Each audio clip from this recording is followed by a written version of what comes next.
everyone, welcome back to another banner reaction. I'm DTM as always, and I'm a bit, I guess, light-spoken right now because I'm with family, but we do have the final banner for Book VII. I mean, not Book VII, Book VIII. It's a little bit hard now that there's a lot of books to keep track of, but yeah. We're expecting, if past patterns hold, 2 units for this banner, and it is likely we'll get Níðhöggr and Læraðr.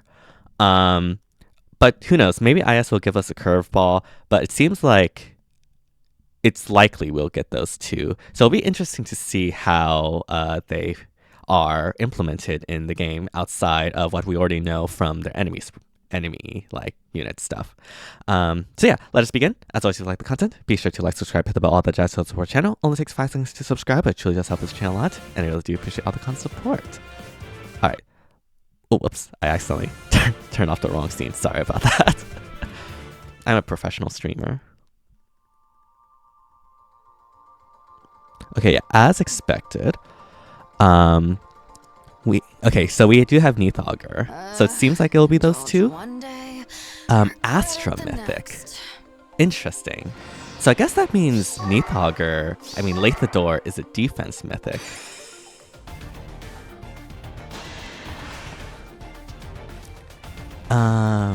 Okay. Okay, so I think we have Enticing Dose already dynamite, but what is new is Divine Toxic and Slick Fighter 4.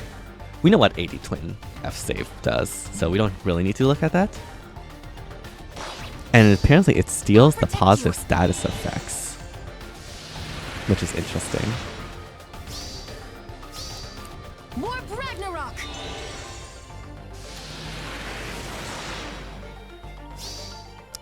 One more can't hurt. Okay, well, I will admit, I really like that battle animation. Okay, seems like after combat, it has like a refresh on the team in terms of like cleansing. I don't know how great that is because like generally the first combat is the most important, and if that only activates after the first combat, then that's a little bit concerning.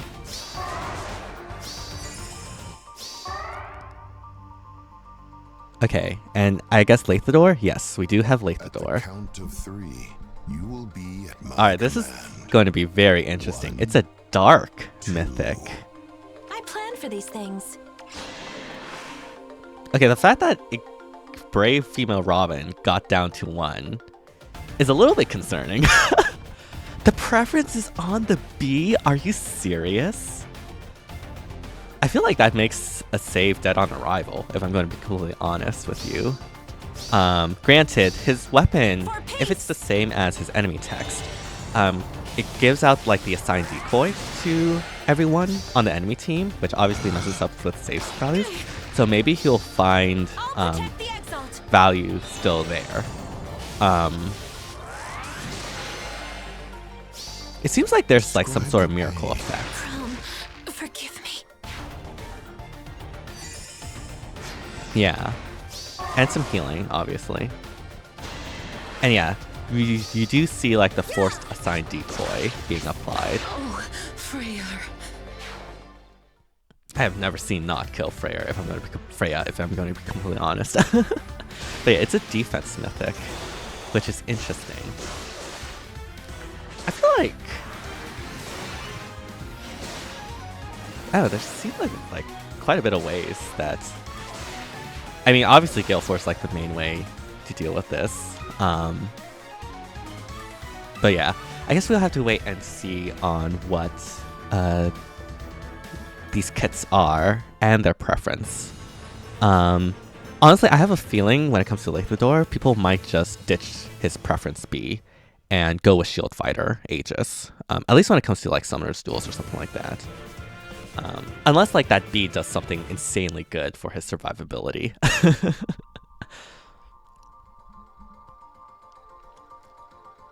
Alright, so let's get through this one by one. Indulge one day. So yeah, we have dual beast armors. And yeah, double mythics, as we expected.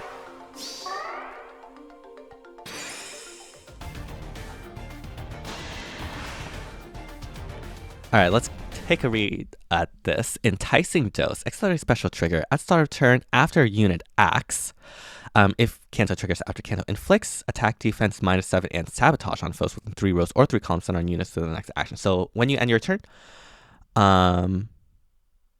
actually no, it happens at the start of turn and after your unit acts. So it happens twice basically.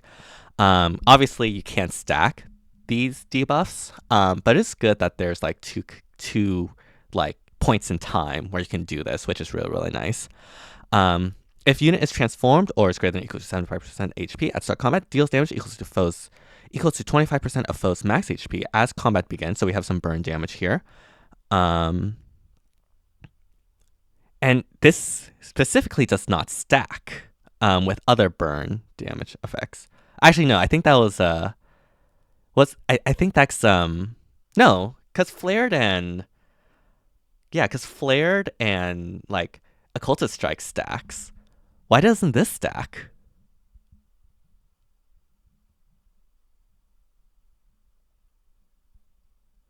That's weird that they specifically mentioned that, especially now when like burn damage is not that prevalent anymore thanks to Breath of Life and Hathrin. Interesting. Okay. But yeah, obviously burn damage doesn't immediately kill someone. That is to be expected. If unit is transformed or if HP is greater than or equal to 20% at start combat, inflicts penalty on foes attack defense equals 6 plus 20% of unit's defense at start combat. So we get some daunts there. Reduces the percentage of foes okay, so we have DR halving. Deals damage equals 30% of foes match HP. So we have some very good true damage there actually for a tank. And reduces damage from foes attacks by X during combat. And also when foes attack trigger foes special, reduces damage from foes attack by additional X. Okay, so that's like the Excel like effect, basically damage reduction. Minimum of 10, max of 20 that X can be. X equals total damage dealt to foe. So like the more damage the foe is, the more both true damage and damage reduction you get. All right. And then you get the standard beast transformation. Okay, I see. I mean, Níðhöggr is going to be very, very tanky. Those daunts in combination with like the Excel damage reduction and stuff. Obviously with Shield Fighter and everything, I did see that she doesn't have a preference B. And so you can just run Shield Fighter and Aegis and you'll be perfectly fine. So I do expect her to be pretty tanky, and with what I'm seeing right now, especially with the true damage, it's likely that she'll be like a competent save tank. I do not know if she'll be the top save in something like Summoner's Duels, but I do think she'll have I do think she'll be capable of at least SDS, if not SDR. SDR is like a whole nother topic, but yeah, at the very least, I do think she'll be an SDS capable unit, maybe even beyond, at least just judging from this weapon, and considering the fact that we do have the Divine Toxin that we have. So yeah, what is this? If unit can transformation effects gain, if units within 2 spaces of a beast or dragon ally, or if number of adjacent allies other than beast or dragon allies greater than less than or equal to 2 as a trigger condition. Okay, so we have a more permissive transformation condition. I wonder how easy that would be in something like SD. I guess you have to make sure you're not adjacent to like 3 unless you have another beast or dragon. I don't know. I feel like for a save, generally you have like 3 or 4 adjacent, so it's not going to be the easiest in SD or even in Ether Raids. I guess in Ether Raids it's fine, but like normally you're like a ball, but I guess you have to place your armor at like the end of the ball or like at an edge to make it work. Yeah, so just something you need to consider. If defending in Ether Raids at start of enemy turn 1, if conditions for transformation are effects, unit transform. Okay, so this makes sure that wait, isn't she an offense mythic? She's Astro, right? What? Why is there this effect? Yeah, she's an Astro mythic. Okay, that's kind of weird. I guess they're just covering their bases now with that, but it's weird because she's like an offense mythic. So unless it's like Chaos Season, you're never going to use her on defense. Okay. At start of player phase or enemy phase, grants dodge to unit and allies within 2 space. Okay, so we have some damage reduction support. That's pretty good. Although it's less important now due to DR piercing, DR having being really, really common. If unit is transformed if foes initiate combat, grants attack defense rest plus 10 to unit, neutralizes foes bonuses to attack defense, grants you get special acceleration, and you get null guard. Okay. And so that's the stat portion of the A, in addition to like special acceleration and neutralize the bonus and the tempo. So that's quite a bit on the preference A. And we did see that it grants. Oh, okay. So that was not dodge. Sorry. This screen is kind of small in my cope setup right now. We don't give dodge. It's actually dosage. So what does this do? Grants attack speed defense res plus 5 to unit during combat and restores 10 HP to unit after combat. When a foe triggers, grants the bonus effects active on foe and neutralizes any bonus on foe effect from skills such as essence drains on unit with the status active, prevents those effects on unit and other targets, and neutralizes any bonus effects active on that foe. Does not neutralize bonus effects applied at the same time. Okay, let me read this real quick.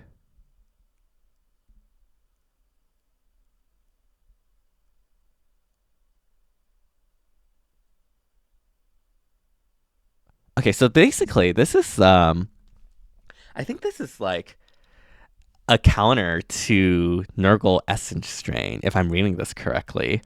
That makes this really, really good in something like Summoner's Duels. I know like Nergal is not exactly the most popular unit right now when it comes to SD, but dosage here just basically shuts that part down essentially, and so this is like a counter to Essence Drain.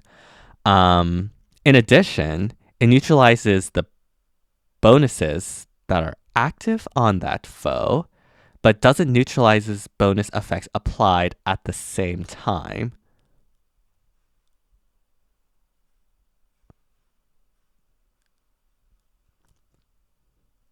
Okay. Okay, interesting. I think we'll have to see how. I'm a little bit confused on the final clause of that. Like, does not neutralize bonus effects applied on the same time. Like, I guess that means like, if you're talking about like after combat bonus effects potentially or something like that, it doesn't apply to those. That's my thinking. So yeah. Yeah, with this, I'm pretty sure she'll be a mainstay in SDS. Again, like Nergal Essence Drains is not like the most prevalent thing right now, but that's obviously still really, really nice to have. And then yeah, Slick Fighter. What does this do? If foe initiates combat or if HP is greater than or equal to 20% at start gun, inflicts -5 on foe, deals plus X damage. X equals 20% of unit's defense. Reduces damage from foes attacked by X. And unit makes a guaranteed follow attack and neutralize penalties on units during attack. Okay, I'm going to be honest. I think most people will just switch this out to Shield Fighter. Yeah. Just swap this out to Shield Fighter. Yeah. And then we have AD Twin F saves. We know what this does, so we don't really need to go about that. So yeah, it seems like Níðhöggr is going to be a very, very powerful. Yeah, it says here protects allies from effects that steals positive status effects. So things like Essence Drain and such. I wonder if this implies we'll get other effects like Essence Drain down the line.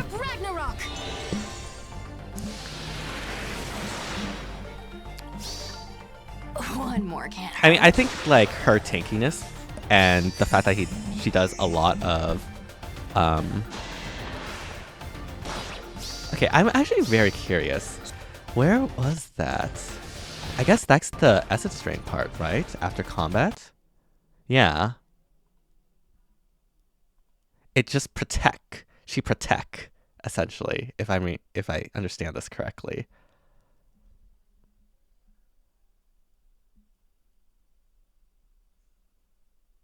Yeah, I guess so. And here we're showing that I probably should just let this play this out.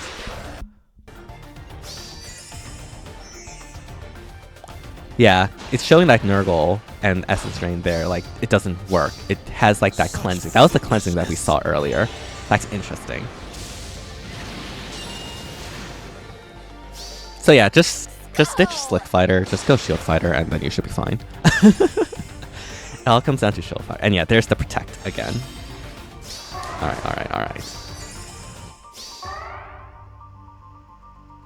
Alright, Níðhöggr, or You will be at my command. what is it? Læraðr?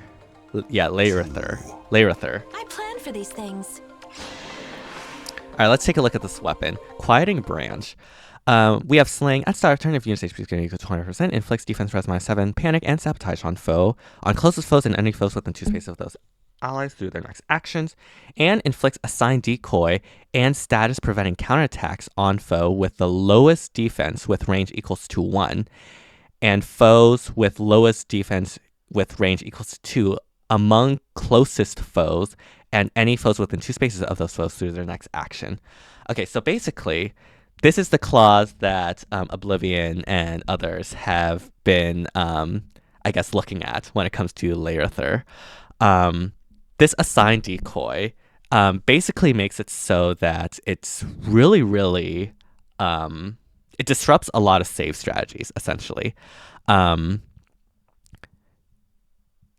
And so basically what this does is that if you're running like a far save, it makes it so that there'll be another unit who has like the lowest defense, and if they're range, they basically just like either have like the conflict so you don't get any save, or they will take the spot of the save. Now, obviously, depending on how positioning and things work, it may not work like that. And there are like some like positioning things that I think we probably could see in practice, but this has the potential to be very impactful. This is a defense unit, so I don't think it's like that insane, because it is only to the closest foes and foes within those 2 spaces. So like you have to essentially do like an Omni tank essentially with like the 3 spaces, back to the dual Sonic days essentially. And honestly, you generally won't get affected by this if you're just Omni tanking. When it comes to save ball strategies though, obviously that will be a bit more disruptive for them. But if you're just Omni spacing, as long as you have no one within 2 spaces, again, think dual Sonic. You don't want anyone within 2 spaces of the Omni tank. You should be fine. And obviously in Aether Raids, you could just Gale Force, and that's basically GG's.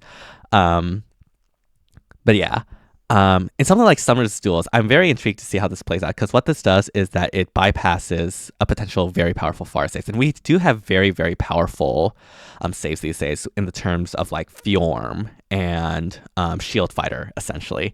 And so this is basically a way to just bypass those very powerful save units. And I do think that saves in general have gotten like a bit too powerful, to say the least. So I'm very interested to see how this goes in practice.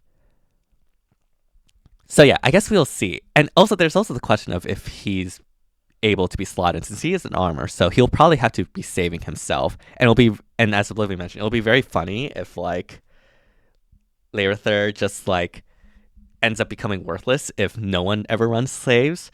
The meta needs to have saves in order for him to have any value. And so that is something that we'll have to keep watch how the meta evolves with this impact. But yeah, there are definitely a lot of potential for this to be very impactful when it comes to Summer's Duels.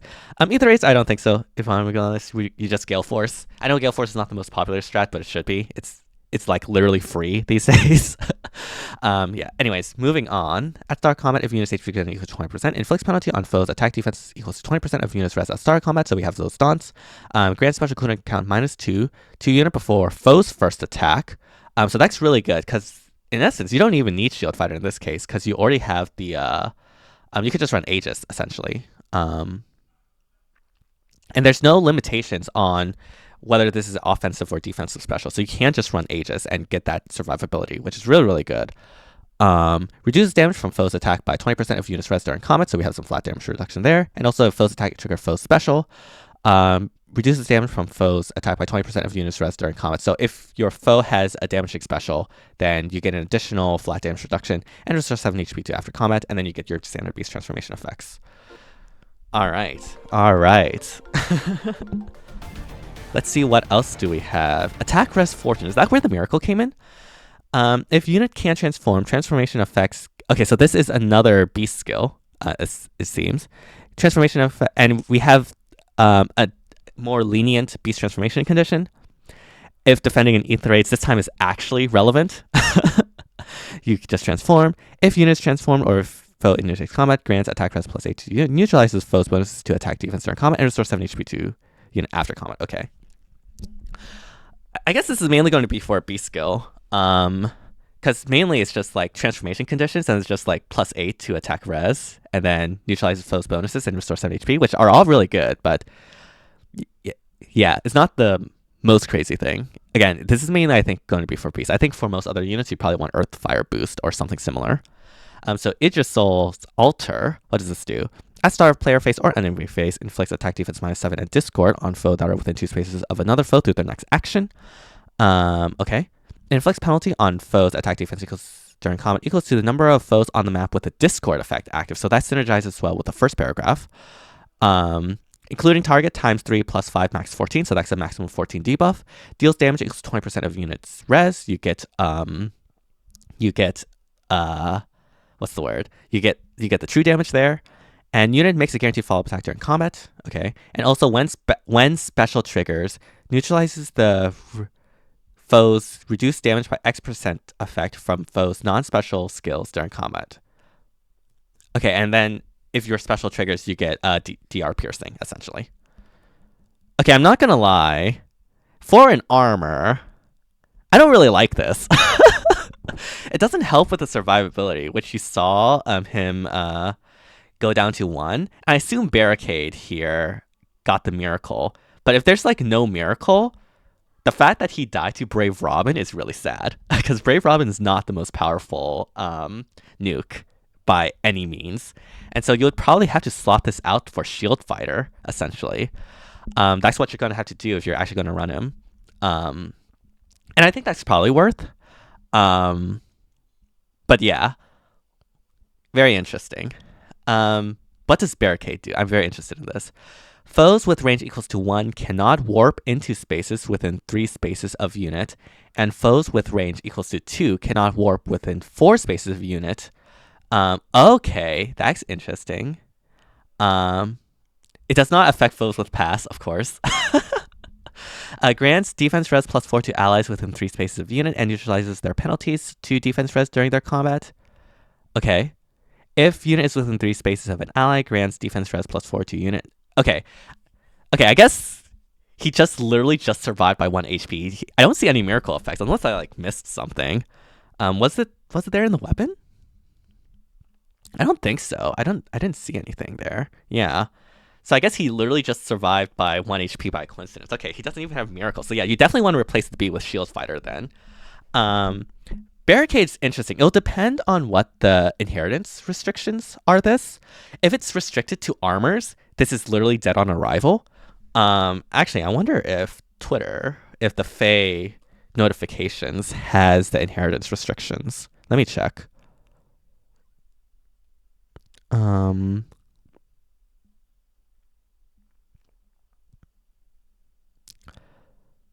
Okay, so Barricade cannot use sword, bow, dagger, tome, lance, bow, dagger, tome. Is this literally just limited to beasts? Are you serious? Wait, what else is there? No, I guess it's limited to beasts and dragons. Yeah. Okay.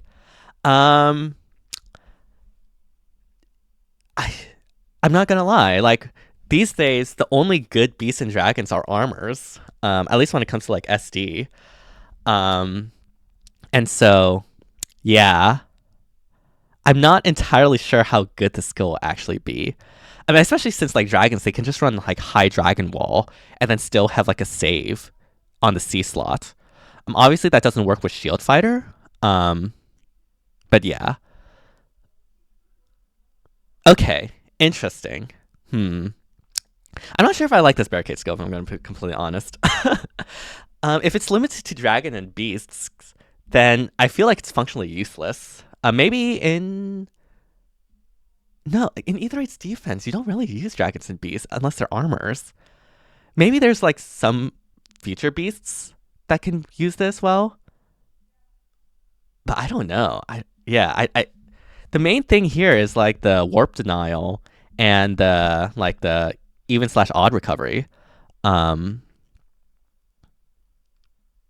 it's not even an odd recovery. It's just penalties to units' defense and res. It's literally just warp denial then, which is like good, but at the C, that's only being able to run by beasts and armors. I mean, beasts and dragons. Like, sorry, I'm not seeing it.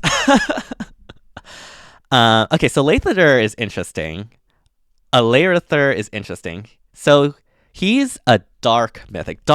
Him being on dark is interesting because he's sharing season with Embla and Loki. And Embla obviously just gives the severance out, which completely works against his giving people Assign Decoy, right? Because it just completely neutralizes that. So there's anti-synergy there. He also... He does like work somewhat with Loki in that like he gets the unit to have more bonuses, which makes Mythic Loki easier to activate, but also makes what he provides kind of useless because the Assign Decoy effect will just get taken away by Loki. So with Loki, there's like less anti-synergy, but there's still some awkwardness to this. Being a dark mythic is weird. I don't understand that, if I'm going to be completely honest. I mean, obviously a good defense will not put like Embla on the same team as Laerither, right? But it's weird that they have this because that's just something that people will just have to, I guess, consider when determining whether to pull for them for their defense mythic. So yeah, that's kind of weird, if I'm going to be completely honest. Yeah. Okay, so I'm not that... I think his B is pretty bad. You're going to swap that out to Shield Fighter. I think the C has very, very limited uses. You'll probably just stick to a save for the beasts and dragons that are actually relevant. Literally the only relevant other units that are dragon or beast, I think, is like Hathrin. But Hathrin has a perf C you definitely don't want to get rid of. I guess Ichthanir also. I can't remember if his perf is in the C. I guess you can plop it on him. Hraesvelgr? I guess Hraesvelgr works, yeah. Hraesvelgr is like an offense mythic, so I guess you could just plop that in as well. I forget where her preference was, though. But when it comes to, like, SD, I guess, like, again, the main people that would really like Warp Denial is just flat-out armors, and yeah, it's really hard to slot that in, competing with saves. So I'm not the highest on Barricade. There's probably some niche uses, but that's some units that can use it, but Beasts and Dragons are not as prevalent as some other archetypes. I think the main thing that he'll have an impact is that giving out the Assign Decoy. Again, it'll be very interesting to see how that shakes up the meta. It's interesting that, because like we sort of... I mean, there's actually a limited amount of good saves these days. It's mainly just like Myrrh, Fjorm, and Nagi. I guess Marnie now. I mean, before Shield Fighter, saves were slowly getting like out of the meta, and then like Shield Fighter brought them back. This might cause saves to go back again. But again, it's interesting because if saves do go back, Lathander is quite honestly, I think, useless. Because like I mean, at least when it comes to his damage there, that's not really, I don't feel really that confident about in terms of the survivability without Shield Fighter. And so yeah, it'll be interesting to see. There is the potential for a lot of impact. We'll definitely need to check out what this unit does to the meta.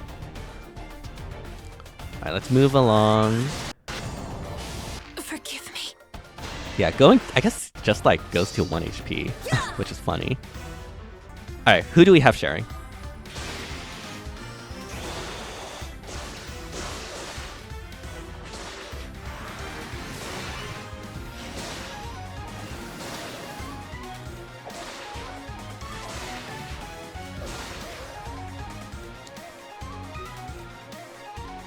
Alright, so in red, we're sharing with legendary male Shez and Kvaser. So we have an Astra, a Dark, and I forgot what legendary male Shez was, but we have a legendary. I'm not gonna lie, I don't think. I mean, I guess it's an alright share. Like if you're looking for Astra mergers with Níðhöggr, and Shez could be a good project. I'm not gonna lie, it's kind of hard to invest into offense mythics these days, a new offense mythics, because a lot of people already have like highly merged mythics, and obviously if you want to use them, you have to get Níðhöggr to that at least that high of a level, and so yeah, it's kind of rough. For colorless, we have Loki sharing, as I was talking about the somewhat anti synergy of that, and wait, who else is colorless? Am I missing something? Oh, I guess Rearm Soth. Okay, Rearm Soth is a good share because that's a rearmed. Obviously, more fodder factories, so it's really nice. I will say, too, Dark Mythic sharing is not the great share either because you only really need one of each. And so getting multiple copies of a Dark Mythic or an Animate Mythic doesn't really do anything. You don't really gain much by having merges on defense mythics. And so this share, honestly, is pretty bad. Obviously, Loki's a pretty nice unit. It's funny that they're sharing because, again, like, Loki will just, like, get rid of, I think... Well, I don't know. I guess we'll see how it works, but... I guess there's a chance that Læraðr... No, it doesn't work because it's at his start of turn, right? Wait, let me check.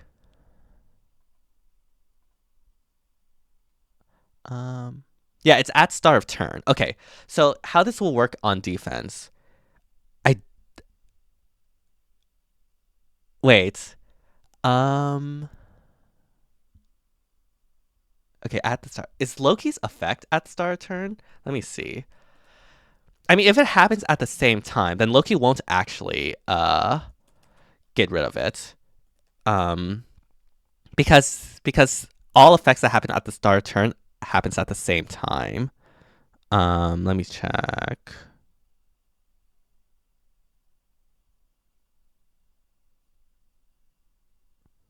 No, it says no. Loki says after start of turn effects trigger on player phase or enemy phase, if any foes within 3 rows or 3 columns have greater than or equal to 3 bonus effects active, excluding stack neutralizes those effects. So yeah, Loki literally.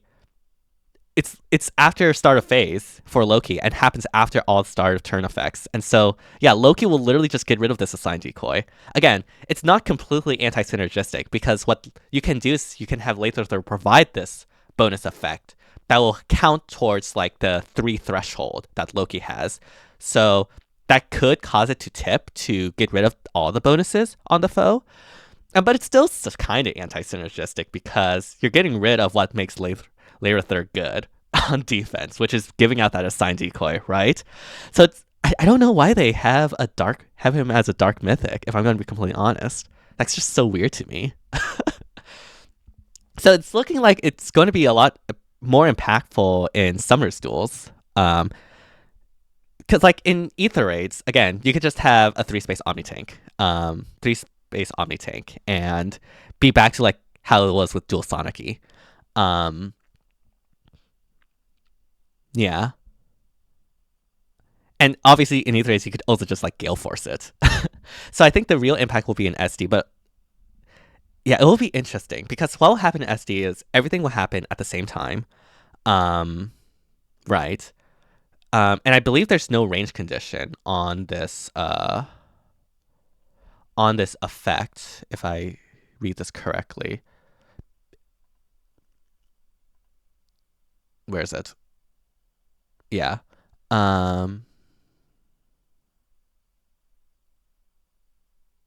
Yeah, it's just on the closest foe, so it's global. It'll go to the closest foe, and it'll apply 2 of those units with this Assign Decoy, making them like things. So yeah, I think this is going to incentivize a more aggressive meta, um, and like less of the stall fest that we've been seeing with like the Storm Balls with Hathran and stuff.